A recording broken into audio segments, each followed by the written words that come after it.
La mesa, como ya he dicho, lleva por título La investigación en enfermería en la Universidad de Valencia, porque consideramos de vital importancia el abordaje de esta temática para poder continuar avanzando en nuestra profesión y poder contribuir en ella.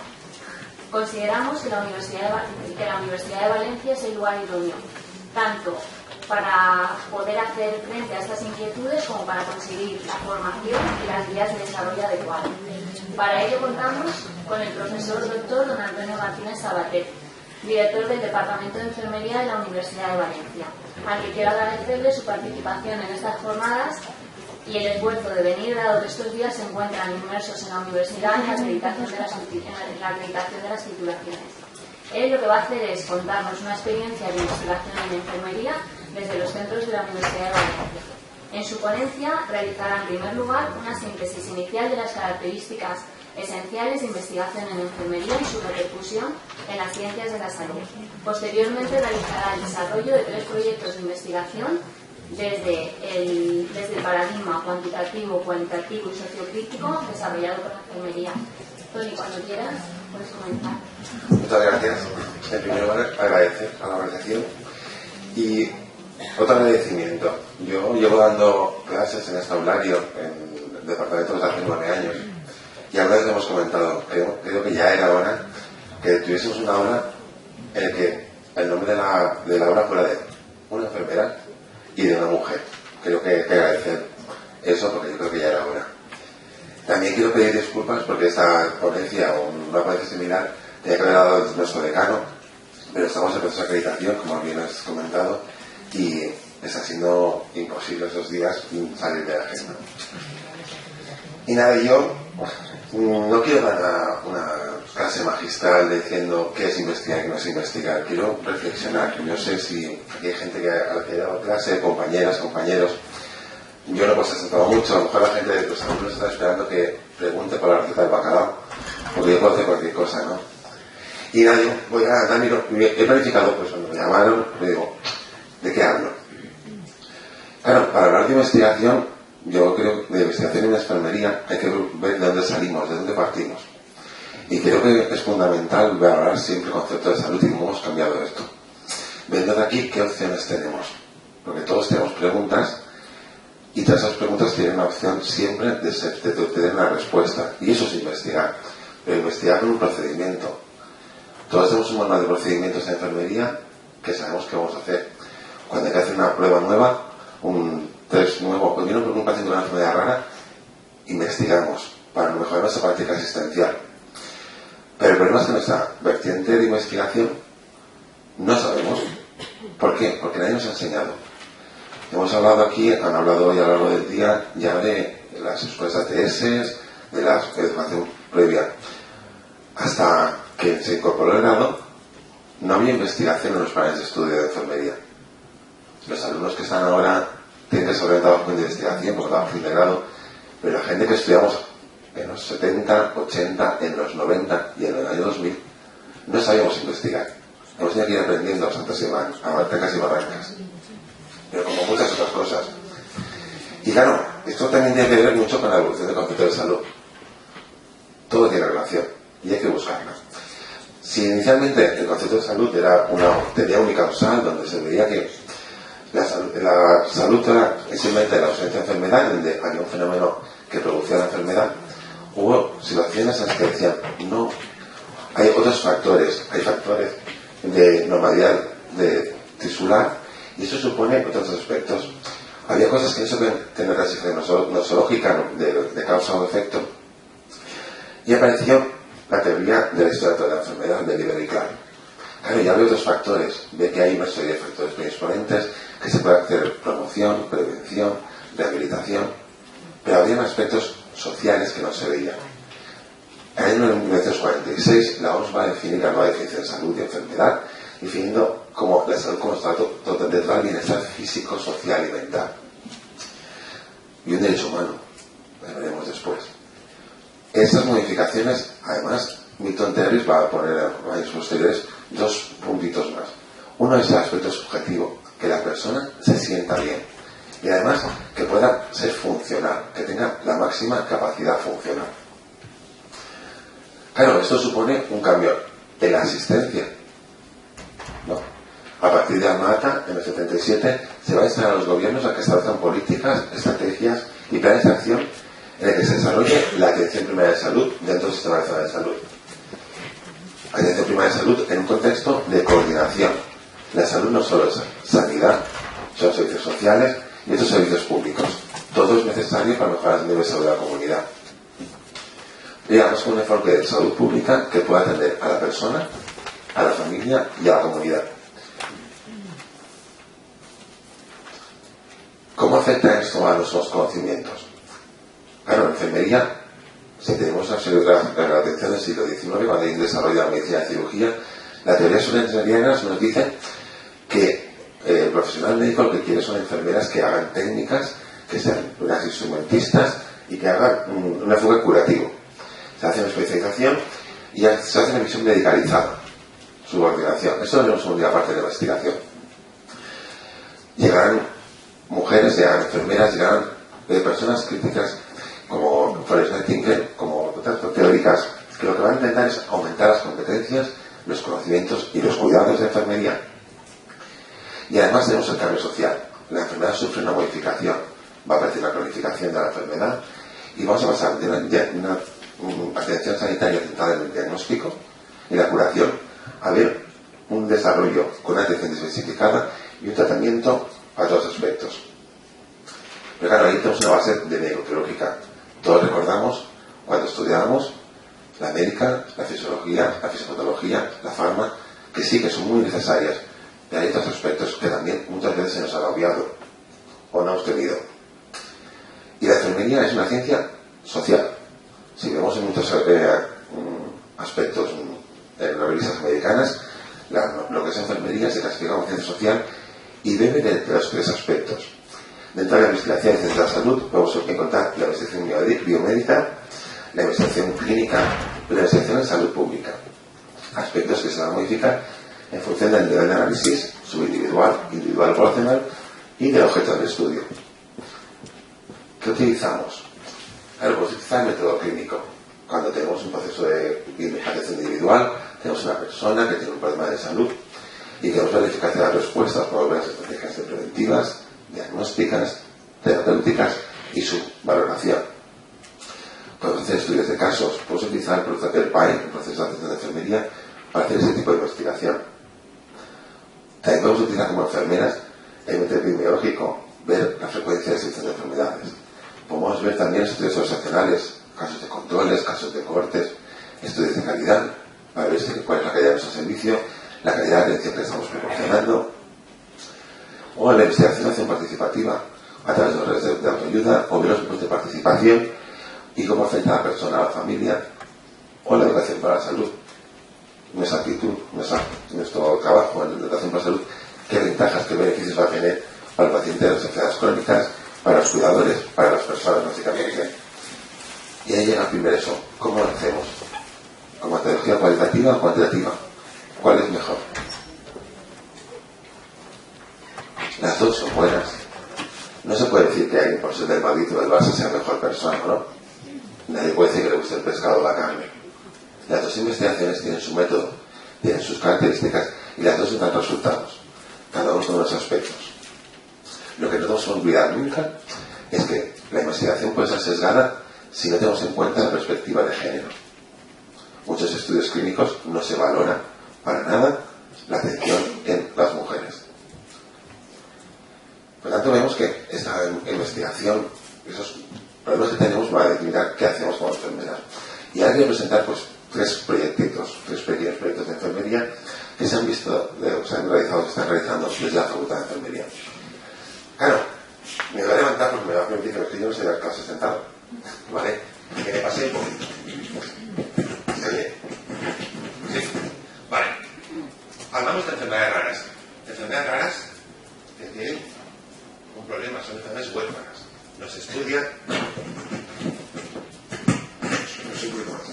Ahora, mejor. No se estudian, no tiene medios, las empresas farmacéuticas muchas veces, si no tienen negocio, no lo hacen. La hipertensión pulmonar primaria es una enfermedad rara que afecta a mujeres, ¿no? Que muchas veces terminaban en trasplante de pulmón y corazón en los años 90. una empresa Pfizer se dedicó a investigar. Tuvo la suerte, no desgracia, de que como hacía el ensayo clínico en mujeres, en hombres, porque solo serían hombres, había un efecto secundario del fármaco, el sildenafil, provocaba erecciones. De lo que lo detenía. Tuvieron el cargo. Pero todo hay que investigarlo. Dentro de las enfermedades, por ejemplo, yo vamos a hablar de la Longyearbyen, es un tema de estudio. Los estudiantes que estén por aquí, ¿sabéis lo que es la Longyearbyen? ¿Cómo tratáis a una persona con la Longyearbyen? ¿Qué le pasa? ¿Qué les nota? ¿Qué le sucede? La enfermedad de Longyearbyen es una enfermedad de enfermedades cerebrosas que puede aparecer una siringomielia, una cavidad a nivel de la médula, que tiene diferentes clasificaciones. Tipo 0 son actividades dinámicas, tipo 1 hay una desviación mínima, tipo 2 aparece siringomielia, tipo 4 es la que menos hay, porque puede ser una aplasia que puede comprarse en el cerebelo, básicamente a la muerte de la persona. Es una enfermedad que aparece desde el principio que va a afectar mucho a la vida de las personas. ¿Por qué? Porque tiene sintomatología, perdón que no se vea, por una parte propia del problema de alteración de dicotonaquidio, trataciones subocitales, temicardias, vértigos, malestar general, y por otra, por el síndrome de compresión de médula, de compresión medular, apneas, malestar, dolor, neuralgia trigémino. Claro, eso afecta a la calidad de las personas. ¿Por qué? Porque muchas veces no pueden hacer su vida normal. Y eso sería importante estudiar. Estudiar la calidad de vida porque es un aspecto de funcionalidad de que una persona puede hacer o no puede hacer. Muy bien, pues mucho rollo. Vale. Claro, la Longyearbyen es una enfermedad rara que tiene mucha repercusión. Y claro, nos planteamos conocer cómo evaluamos eso, cómo sabemos eso. ¿Lo medimos? ¿O preguntamos a las personas? ¿Qué sienten? ¿Cómo lo haríamos? ¿Rosa? Las dos cosas no serían importantes. Podemos movernos desde un algoritmo cuantitativo o positivista, es decir, medir, utilizar estadística, o un paradigma cualitativo, por ejemplo la fenomenología. ¿Qué es lo que la persona está notando? ¿Qué siente? ¿Qué hacemos? Hacemos las dos. El primer proyecto es un proyecto cualitativo. Planteamos determinar la calidad de vida de las personas afectadas de cáncer Longyearbyen mediante una metodología cualitativa a través de entrevistas semiestructuradas. Hacer una búsqueda bibliográfica, conocer esos aspectos y plantear una serie de preguntas a personas afectadas de Longyearbyen. Y nos planteamos un proyecto de investigación. Un proyecto de investigación viene a ser como un libro de recetas, ¿no? Los estudiantes van a hacer un bacalao, tienes que saber la receta, los instrumentos y todo. Pues aquí lo mismo. Tenemos que tener unos tiempos y unas líneas de actuación. Hacemos una búsqueda bibliográfica, una representación y hacemos un diseño muestral. En un estudio cualitativo no hay que calcular la muestra. La muestra se satura. Vamos buscando información hasta que no encontramos más información. No hay que hacer las fórmulas estadísticas. Aquí en matemáticas se utilizan pero poco. Claro, hay que buscar pacientes. Estamos hablando de una enfermedad rara y hay que optimizar los recursos. Es muy difícil. Y por el método preguntarle a la gente, ¿tenemos aquí ahí? Le hago la entrevista. Pues hay que ir a buscarlos. Claro, nosotros aprovechamos que en el Centro Español de Referencia de Enfermedades Raras, el CREER de Burgos, es un centro español de los muchos que hay de referencia de diferentes enfermedades. El Alzheimer está en Salamanca, el CREER de Burgos es de enfermedades raras. Semanalmente hacen reuniones con diferentes enfermedades donde se juntan personas con todas las enfermedades para que convivan, para hacer tratamientos comunes, hacer terapia. Y en un momento aprovechamos para irnos allí. Solicitamos permiso con la recogida de datos y nos fuimos. Planificamos entrevistas de 20-25 minutos con un ambiente adecuado que se lo iban a grabar y con dos observadores. Había un entrevistador que solo se dedicaba a la entrevista, una persona que iba haciendo todas las notas y completando la primera ficha de contenido y otra persona que consideramos que era importante porque vimos que el vídeo podía modificar mucho la actitud de la persona. Una persona que apuntaba, que recogía todos los aspectos no verbales, comunicación no verbal. Si lloraba, si no lloraba, y aspectos. Posteriormente hay que transcribir. Todo lo que se ha dicho se transcribe, se analiza y se clasifica por diferentes aspectos. Tenemos la ficha de contenido que utilizamos y la clasificación que dan las necesidades de las personas. Claro, eso a partir de ahí, con un trabajo arduo, estamos en el proceso de ya poder sacar las conclusiones. Conclusiones. ¿Qué pensáis que más le afecta a la persona que dan Nokiari? ¿Qué sienten ellas que les afecta más? Nosotros desde 18 entrevistas que al final conseguimos hasta una muestra, a todo el mundo le preguntaba lo mismo. ¿Cómo cambia tu enfermedad? ¿Qué echas de menos? ¿Qué has dejado de hacer? O aspectos.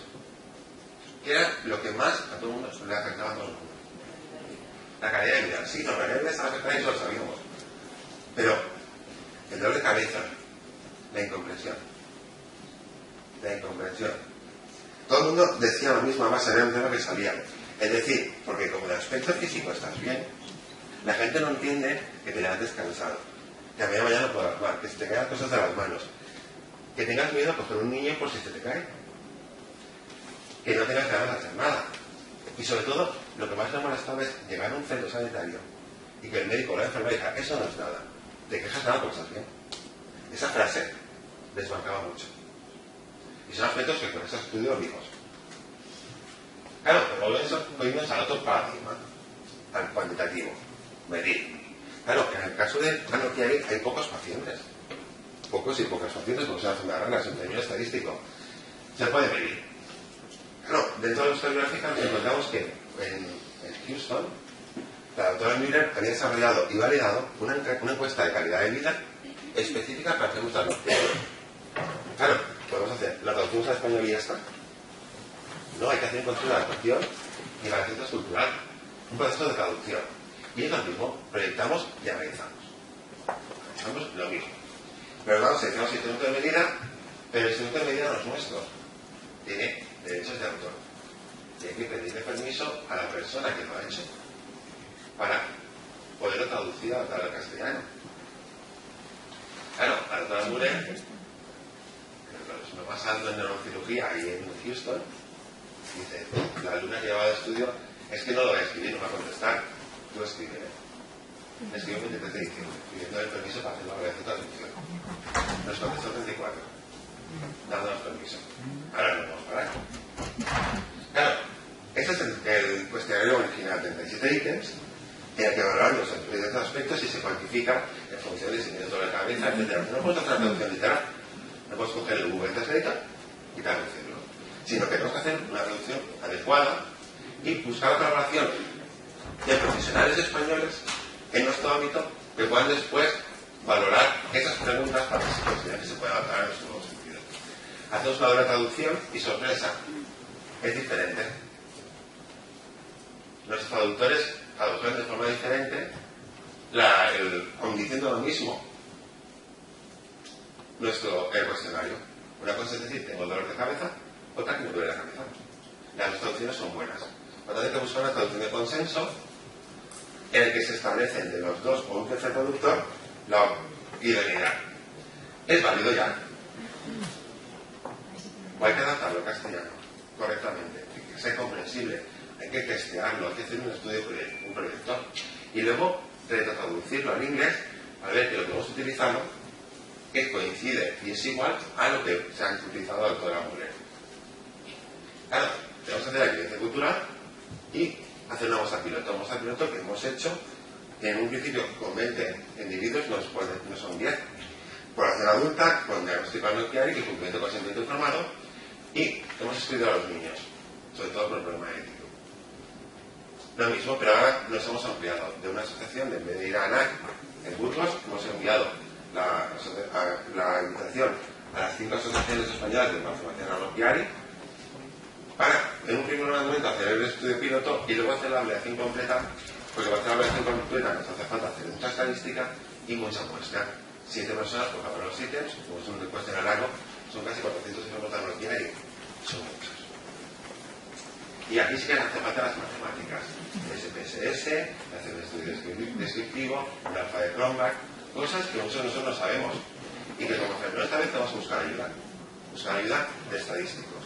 Igual que traducción en inglés, hay que saber trabajar en equipo. ¿Qué hemos encontrado?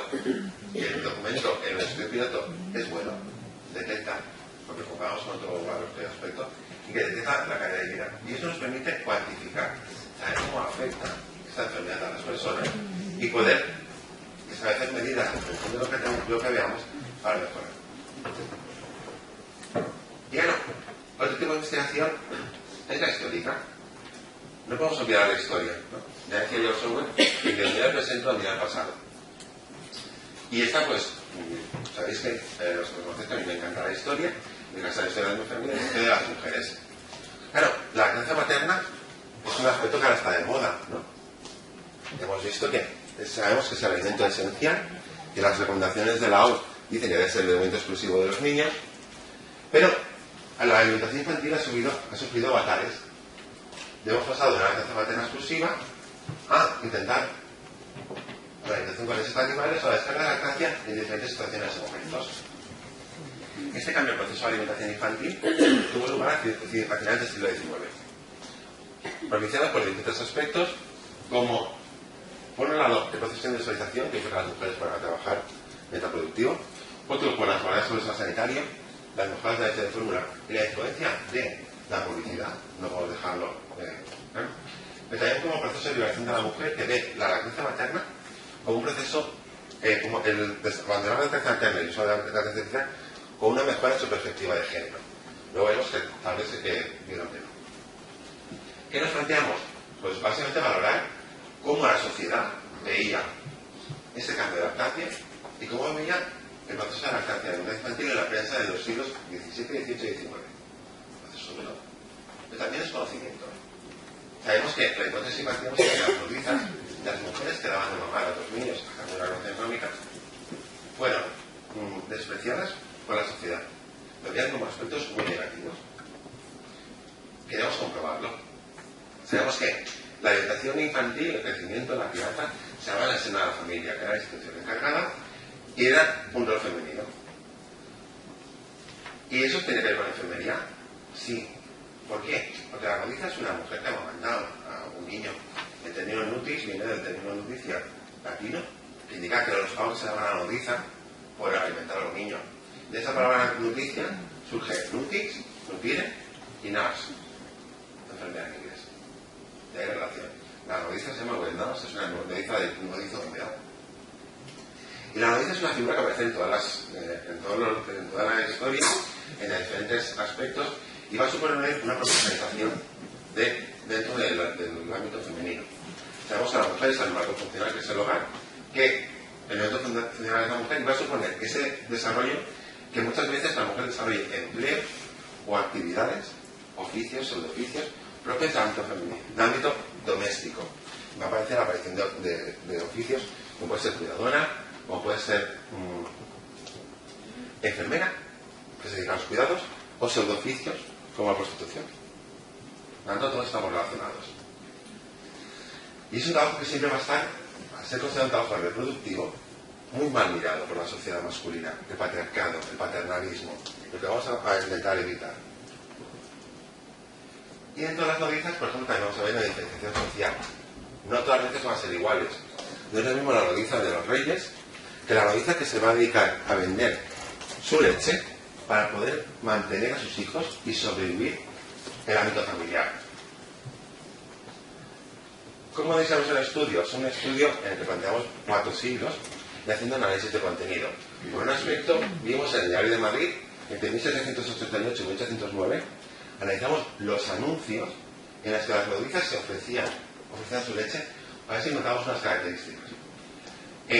En la vanguardia, de 1861, 1903, 1906, que es el momento en que se crean los primeros bancos de leche, cuando la falta de nodrizas había supuesto un aumento de mortalidad en los hospicios, y se crean los primeros bancos de leche en Viena y después en Boston, para ver cuál era la visión que daba la prensa generalista.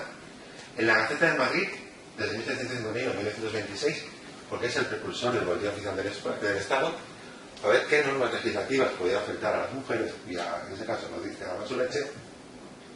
Y por último, a nivel actual, en el PubMed, hacer una revisión sistemática para ver cuáles eran las motivaciones que tenían las mujeres que dan actualmente leche a los bancos de leche, las nuevas nodrizas.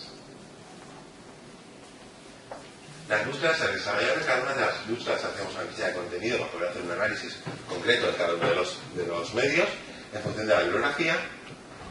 Y por ejemplo, vemos que en el Diario de Madrid, un anuncio por palabra lo que hace es indicar lo que aquello que la empresa está ofreciendo, lo que la oferta y demanda, lo que se ha intentado vender y lo que la sociedad demanda en cada momento.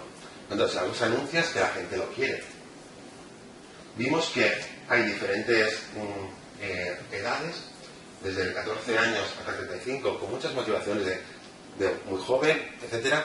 Sabemos que la edad es un factor importante a la hora de la publicidad de esos años, igual que el estado civil. Si bien las recomendaciones, estamos hablando de 19, una mujer para poder donar su leche le hace falta 3 cosas, aparte de tener un hijo y tener leche, era un reconocimiento médico, el permiso de su marido y el permiso del párroco, como que estaba bien casada y que hacía una vida adecuada. No obstante, vamos a encontrar anuncios y vamos a encontrar hospicios donde se aceptaban mujeres solteras, sobre todo algunos hospicios donde la tasa de fertilidad es muy alta, o en zonas o regiones donde hay mucha inmigración, el hombre había salido a trabajar y la mujer se quedaba sola. Luego, el lugar de levantamiento. En los hospicios catalanes, por ejemplo, había 3 tipos de amas: el amas de dentro, que eran mujeres internas que durante todo el proceso de lactancia estaban internas dando de mamar; amas del préstito, que iban en situaciones de demanda; o amas de fuera, que donataban en su casa. A nivel privado, conforme avanzó o mejoraba la capacidad de la hija, el poder aguantar en su propia casa era un factor positivo, era un factor de poder. Igual que el tipo de leche, que se pasaba un reconocimiento médico y se anunciaba en los anuncios leche fresca o leche de pocos días para que se pudiera adaptar a la edad del niño. Dentro de estos aspectos eran las referencias. Las referencias son un aspecto positivo, igual que ahora para ir a buscar trabajo es necesario tener referencias. En aquel momento se tenía la referencia médica, tener la referencia de sacristán o poner tu mote para que la gente te conociera, poder preguntar todos los aspectos. Era un aspecto importante. Y cualidades que la mujer también vendía. Vendía su aspecto físico, buena presencia, robusta, lozana, o su aspecto social, señala de distinción, que la lo hacía por otro aspecto. Y un aspecto que también llama mucha atención es el origen geográfico. Una nodriza puede ser buena o mala o ganar mucho más dinero en función de dónde era. Es la analogía de la nodriza y la huaca. La realeza española, cuando iban a hacer uno de sus príncipes de Asturias, decidieron buscar una buena nodriza pues se hacían castings, se hacía de todo, y fueron a buscar las nodrizas y encontraron en el Valle del Pas, en Cantabria, las mejores nodrizas, las que más leche tenían. Y eso hizo que se pusieran de moda las nodrizas pasiegas. Pues era un mercado en el que iban a Granada, a la plaza de las pasiegas a Granada, iban al mercado de Santana en Madrid a vender su leche. Y era un factor positivo el ser de una región. Después, en la Gaceta de Madrid, todo Estado tiene un boletín oficial del Estado, un recopilatorio de normas, porque estructura el país. Estructura nuestro país, nuestras normas administrativas. Son aspectos que vamos a ver. ¿Qué vemos en la Gaceta? Vemos, por ejemplo, los aspectos de epidemiología. Las tasas de mortalidad de las inclusas eran del 40-60%. Hay un ejemplo en el hospicio de Plasencia, donde al director, ante una posible huelga de nodrizas, decide de expulsarlas a todas y alimentar a los niños con leche de cabra. Con eso solucionó el problema. Los 113 niños murieron. Ya les faltan nodrizas. Y era, claro, desde las normas administrativas tenemos el problema económico, gestión. Vemos que hace falta dinero para mantener las casas de expósitos y se pronuncian canonjías, derechos sobre tierras para poder mantener los hospicios o rifas. Rifas que se utilizaron cada año y a partir de 1851 se utiliza una rifa anual a final de año, principio de año normalmente, con una rifa dentro de la Lotería Nacional para mantener las casas de hospicio de Madrid, que se llama actualmente el sorteo del niño. Además, las casas de hospicio son un aspecto positivo a la educación de los niños. No solo se les educaban en atletas, pero les proporcionaban, a través de los recursos que conseguían, la instalación de fábricas dentro de los hospicios que proporcionaban que poder tener un oficio, porque eran dentro de las medidas higienistas el poder mantener y mejorar las características de la población.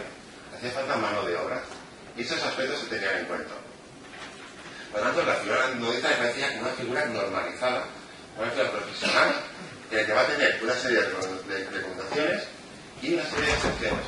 Por ejemplo, la exención de impuestos, o que una mujer que tuviera diera de mamar a 2 niños, su hijo mayor no fuera servicio marital obligatorio, por lo tanto de la fuerza de trabajo.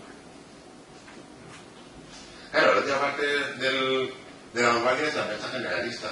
¿Cómo veía la prensa, cómo veía la sociedad en medio a las nodrizas? Aquí vemos la clasificación social. La elección de la nodriza regia suponía un acontecimiento que era seguido por la prensa. Entonces se presentaban. Hubo una polémica porque una de las finalistas como nodriza Alfonso XII era una mujer bávara. Y eso no se podía conocer. Que una hermana viniera a enfrentar nuestro rey no podía ser. El ser nodriza de la clase social elevada suponía una serie de beneficios, no solo para la nodriza, sino para el niño. Era el vínculo del hermano de leche. Un vínculo que se llamaba para siempre, y al puesto no optaban mujeres solo campesinas.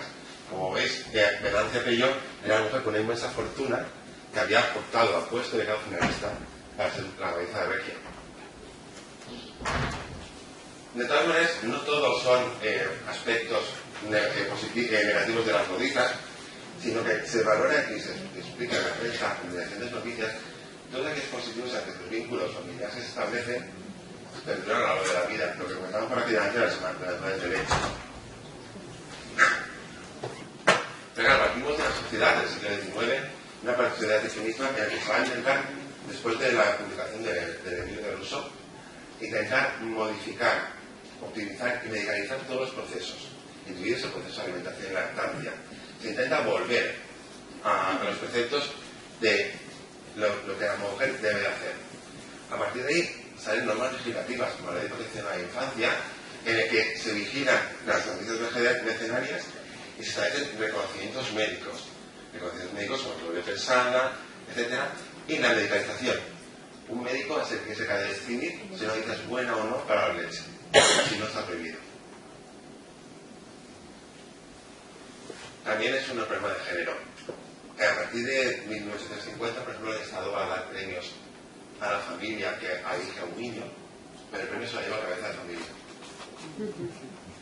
Respecto a los premios de las nodrizas, siempre va a ser la mitad de lo que va a cobrar un hombre, por el mismo tipo de premio. Se mantiene ahora, ¿no? Vale. Y nada, y esa figura social de las nodrizas supuso que esas mujeres que en muchas ocasiones por problemas de circulaciones que se acababan de pagar, que no les pagaban, los sueldos eran ínfimos, suponía que muchas veces las mujeres que iban a las instituciones fueran a tener condiciones físicas, de salud, y llegaron a manifestarse para que les pagasen manifestaciones de nodrizas. Figura que va a aparecer en la literatura y sobre todo en los anuncios cuando hay otro cambio, ya estableciéndose las agentes de trocación con reconocimientos médicos. Pero también va a llegar en el siglo XIX lo que es la publicidad de los productos alimenticios, Alemburis, Nestlé, etc., que valora la ventaja que tiene la alimentación artificial y vende los productos de alimentación artificial, evitando los problemas que tiene una nodriza en casa, con todo lo que supone tener a alguien extraño en casa, que te puede quitar al marido. Problemas, no, es así, le ponía la publicidad y no lo digo. ¿Vale? O que a lo mejor no dice por 15 pesetas al mes. Claro, todo esto lleva después a que a partir de 1905 desaparezcan las nodrizas como tal, aunque sabemos que hasta bien de los años 40 en nuestro país había hermanos de leche, pero no había regulación económica teóricamente, y fue necesaria la creación de bancos de leche para aquellas situaciones concretas en las que el niño necesita lactancia materna. Situaciones de descarga, que es la indicación de la OMS del año 83, que cuando la lactancia materna no está indicada, es necesario que la mujer tenga derecho, o el niño tenga derecho a acceder a leche donada. Y hicimos una evaluación de cuáles eran las motivaciones que tenían en los diferentes bancos de leche que existían en nuestro país, en el mundo, las motivaciones de las madres. No solo el conocimiento de necesitar eso, sino que gustaría que otra persona lo hiciera con ella. Como veis, son tres ejemplos muy diferentes de lo que se puede hacer en enfermería. enfermería. Mi consejo es que hay cosas que no sabemos y que hay que averiguar. Que nadie hemos nacido aprendiendo, nadie hemos nacido con todo conocimiento, sino que hay que siempre investigar. Aquí veo enfermeras que están con su tesis doctoral a punto, ¿no? Que han llegado a este punto y hemos partido de este inicio. Y creo que eso es bueno para la profesión y para nosotros como personas y sobre todo para los pacientes y las personas que atendemos cada día.